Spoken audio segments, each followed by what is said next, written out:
I've had malaria. I got stuff growing between my toes that nobody can identify medically.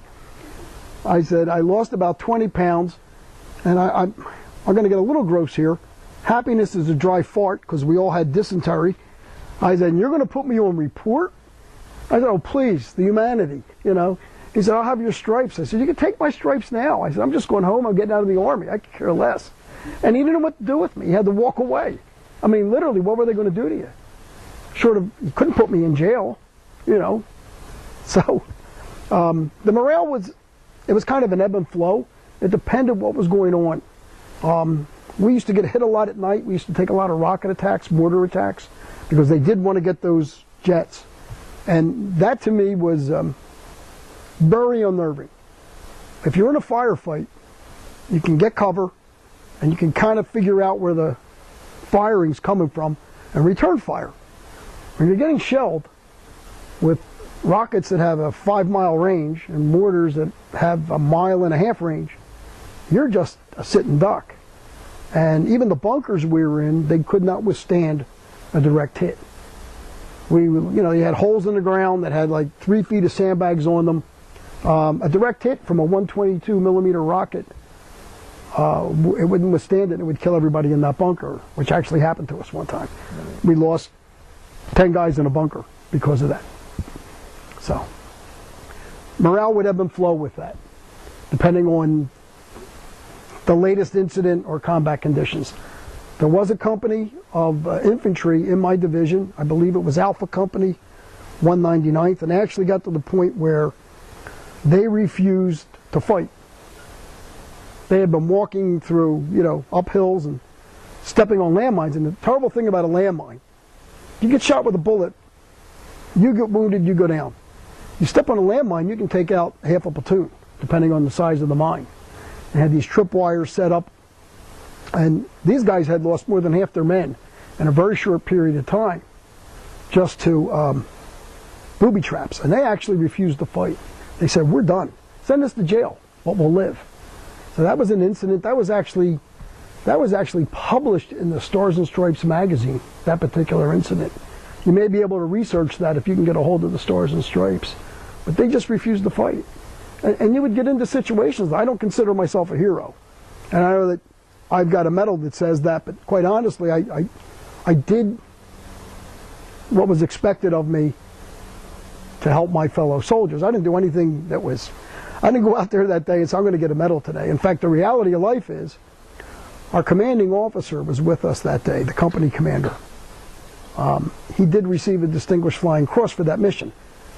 I'm not saying that it didn't warrant that, but I was probably on 20 other missions that were just as vital and just as dangerous. And you didn't get recognition because that's what you were supposed to do. That was my responsibility. I know one of the questions were submitted about, but what was some of the most gratifying thing that I did? And I think the one that really strikes me the most is Thanksgiving of 1969. We woke up early in the morning, and we literally flew from sun up until sundown and took hot food out to as many troops as we could in the field to give them a hot turkey dinner. They had these big, almost looked like coolers, but they were metal thermal containers. You're laughing, you've probably eaten out of some of these. Yep. And we took out hot turkey and gravy and mashed potatoes and peas and whatever else. And we flew these meals out all day long, and we were tempted. We said, we ought to open one of these up and grab a little chow. And I go, nah, leave it for the guys, we'll get ours when we go back. When we went back, all the turkey was gone. So we got ham. That's all right. But just to see those guys looking up at you from that vantage point, you're 5 feet over them and you're passing down food, and these guys haven't had a hot meal in, some of them, maybe not months. I lived right on the South China Sea. I lived 100 yards. I lived closer to the South China Sea than my house in Sea Isle is to the ocean. So I was probably 100 yards maybe from the South China Sea. And the guys that had come over, some of them from California, I don't know how they did it. They had surfboards and beach chairs.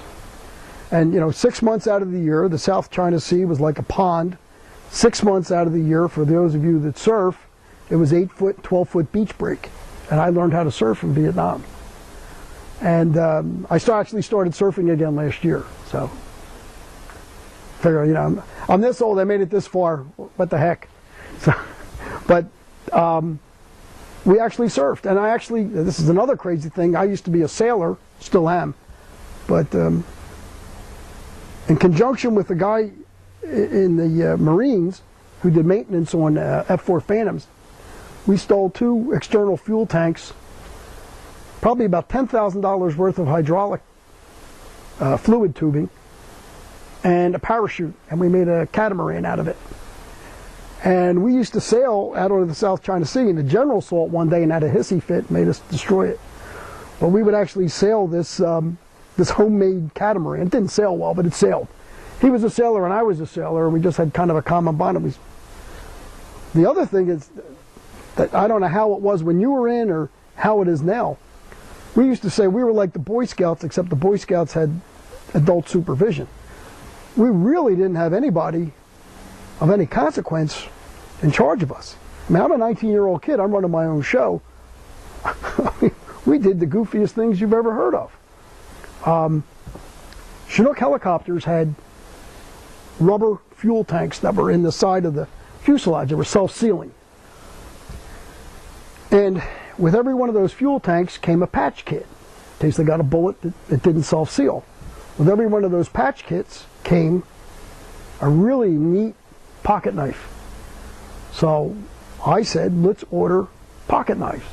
And of course the military's got a 13-digit number. We ordered the pocket knife and submitted it, and it came back about 2 days later, and they said, you can't get the pocket knife without the patch kit. So I said, okay, so we ordered the patch kit. About 2 days later, it bounced back, and they said, you can't get the patch kit without the fuel tanks. So we ordered 7 fuel tanks at $7,000 a copy. About a week later, 7 fuel tanks showed up. And myself and the 6 other platoon sergeants, we ripped the crates open, and we all are proud owners of a $7,000 pocket knife, which I still have to this day. Now, we probably could have gone to jail for that. Being young and stupid, you didn't know, but I got this neatest pocket knife, and it's worth $7,000, and I still have it. And that's and then we sold the tanks off to people that made showers out of them, because it would hold 300 gallons. They'd put it up on a platform, fill it with water, because we didn't have sanitary facilities. We washed with water pouring out of buckets with nail holes in the bottom. When you went to the bathroom, they had outhouses with 55-gallon drums that were cut in half, and then about every other day somebody pulled them out, put diesel fuel on it, and lit it on fire. And I will tell you this, every once in a while I have a dream or a nightmare about Vietnam, and I have actually had dreams where I can smell diesel fuel and human feces burning. I can still smell it. That's absolutely amazing to me that I've never had a dream where I could smell something, and it does. And I've had nightmares about Vietnam too. They kind of come and go. Some about incidents that never really happened, but kind of get blended in. We used to evacuate a lot of villages, because it was an area that was overrun with NVA soldiers, Viet Cong, and they would kill civilians if they thought the civilians were sympathetic. So we would evacuate them, and I can remember mothers literally handing their children up to us. And I had a dream, and it's been a while, it hasn't happened in a while, but I had a dream. I have 2 daughters, and I actually had a dream about someone handing me up my 2 daughters, and that freaked me out.